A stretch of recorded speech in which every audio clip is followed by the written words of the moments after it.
So basically, nobody on Earth believed that the stated public rationale for the firing of James Comey was the real rationale in terms of why Trump chose to terminate him. And because obviously, if you look at the rationale that was outlined by Deputy Attorney General Rod Rosenstein, it focuses entirely on Comey's handling of the Hillary Clinton email server investigation. Now, if you are the one person on earth who thinks that Trump was genuinely aggrieved by Comey's handling of the Clinton email server investigation, and that he was so sympathetic to Hillary's plight that he saw no choice but to remove Comey from duty, I would like to meet you and speak to you. So get in touch, and we'll probe your inner life, because you must have a unique one. And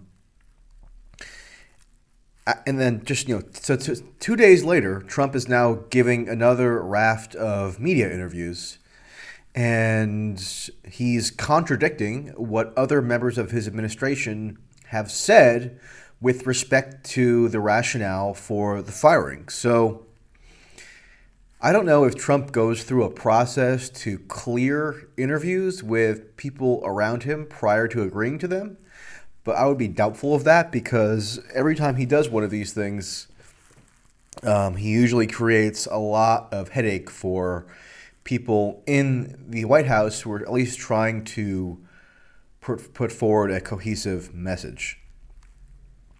So here's what Trump said to Lester Holt today for an interview that will be airing in full tonight on, I guess, the NBC Nightly News. Trump said, quote, "Regardless of recommendation, I was going to fire Comey."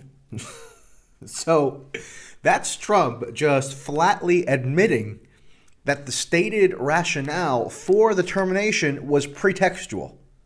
So pretextual means when you're motivated to commit an act, but want there to be some other rationale presented for why you're committing the act, then that ostensible rationale is pretextual, and it's used to mask your true reasons for wanting to commit the act.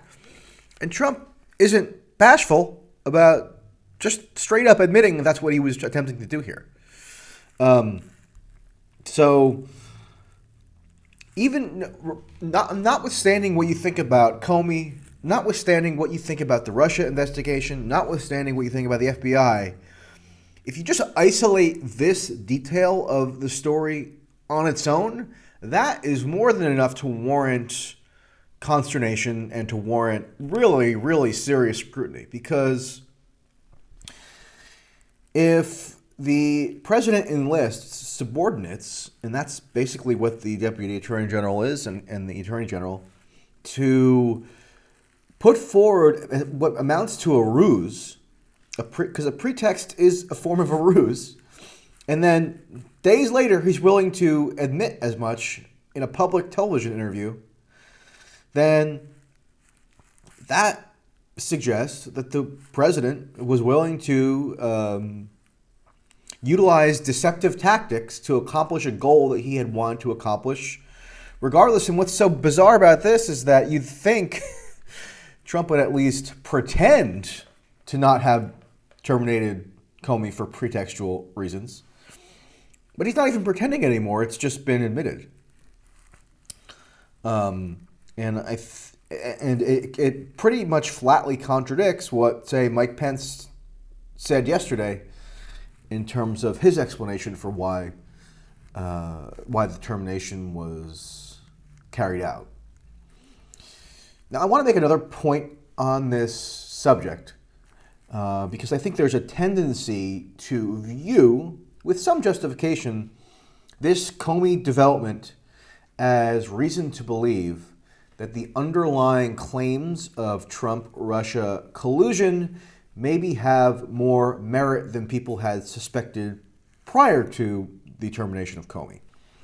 And the reason that's understandable is, obviously, removing the head of the FBI, while the president, or at least the president's associates, are being scrutinized by the FBI to determine whether or not they committed criminal violations, that's going to give the appearance that the president is attempting to impede the investigation. So you can't really blame people for having their suspicions heightened around the Trump-Russia claims, even if they might have been skeptical of those claims previously. But I think there's something that needs to be differentiated here. And I actually talked about this on the Jimmy Dore show yesterday, and the videos just went up. So if you want to go check out his channel, I get into this in a little more depth. But I think it's necessary to distinguish objecting to the termination of Comey under the circumstances that it was carried out and believing that this necessarily indicates that Trump is in league with Russia. I don't think there's a necessary connection between the two, and I know that can be difficult to believe. But let me just give you what Max Blumenthal said yesterday, and I agree with this. Quote, "If Trump intended to suppress the Russia investigation, firing Comey has had the opposite effect. This had to be clear from the outset." So Trump has a lot of curious features about him, but he's not a total moron. I mean, you can't be a total moron and win the presidency. So he would have had to have known that firing Comey would have resulted in at least some semblance of an uproar and would have drastically heightened suspicions around his purported connections with Russia. So that issue is now going to be on the front burner for the foreseeable future as a result of this firing. I mean, it was probably going to be on the front burner anyway, but now it's guaranteed to be on the front burner, given the injection of energy that this firing has resulted in. Now, if Trump simply wanted to suppress evidence that is damning on him or on his subordinates, and I wrote a Medium post on this yesterday that I'm going to link to in the description box, so read that if you so please. But if Trump wanted to suppress damning evidence, it's not clear that firing Comey will have that intended effect. If anything, it could have the opposite effect because now the FBI agents who are loyal to Comey within the Bureau and who are reportedly, according to some of the reporting that's out there, very, very displeased with how this was handled because, Comey was not even directly notified about the firing from Trump. He was in L.A., and he only learned about it from a combination of agents looking at their phones and TV breaking news reports. The people within the FBI who are loyal to Comey and feel that he was unjustly treated might now have reason to ramp up any investigation that's underway or leak details of the investigation which could implicate Trump. So I think the idea that Trump did this purely to impede, the discovery of smoking gun evidence is a little far-fetched. I mean, people have been asking me, why do you think he did it? I mean, I'm hesitant to try to psychoanalyze Trump or, for that matter, any politician. I don't think that's a useful mode of analysis for the most part. But from what I can discern, and, this is underscored by what Trump said today, Trump just didn't like Comey and wanted to install somebody who is closer to a loyalist. I mean, I think that's a pretty simple explanation here. And if true, that would be discrediting in its own right. So if Trump carried out the termination for that reason, and he wanted to get rid of somebody who was a headache and install somebody who would be more willing to exhibit loyalty to the president, that would be damning enough in its own right without having to leap into this now vindicates the underlying Trump-Russia collusion narrative, which I don't think it does. I mean, maybe that narrative will be vindicated at some point. From the beginning, I've said you can't necessarily 100% foreclose on the possibility that inculpatory evidence will be revealed on Trump with respect to the Russia collusion charges.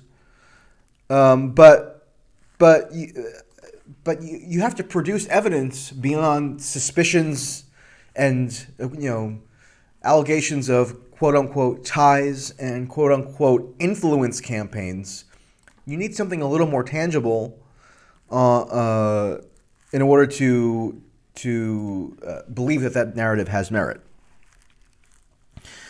So that's basically what I wanted to say here. I mean, the idea that Trump just had a personal kind of petty, personal dislike of Comey seems to be substantiated by this NBC interview, in which Trump, unprompted essentially, goes out of his way to denounce Comey as, quote, a showboat and a grandstander.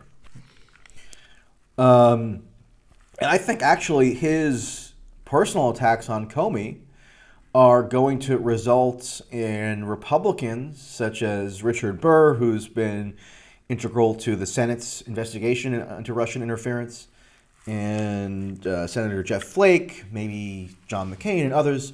They are not going to take kindly to Trump personally demonizing Comey, even if they might, in a sense, agree with the underlying rationale for terminating Comey. So there's a lot going on here. I think it's important to be as precise as possible in parsing the various facets of this. And again, I talked about it at greater length yesterday with Jimmy Dore, so I'll link to that, and I'll link to my Medium post. And that'll do it for now. Obviously, I'll be monitoring developments closely, so stay tuned.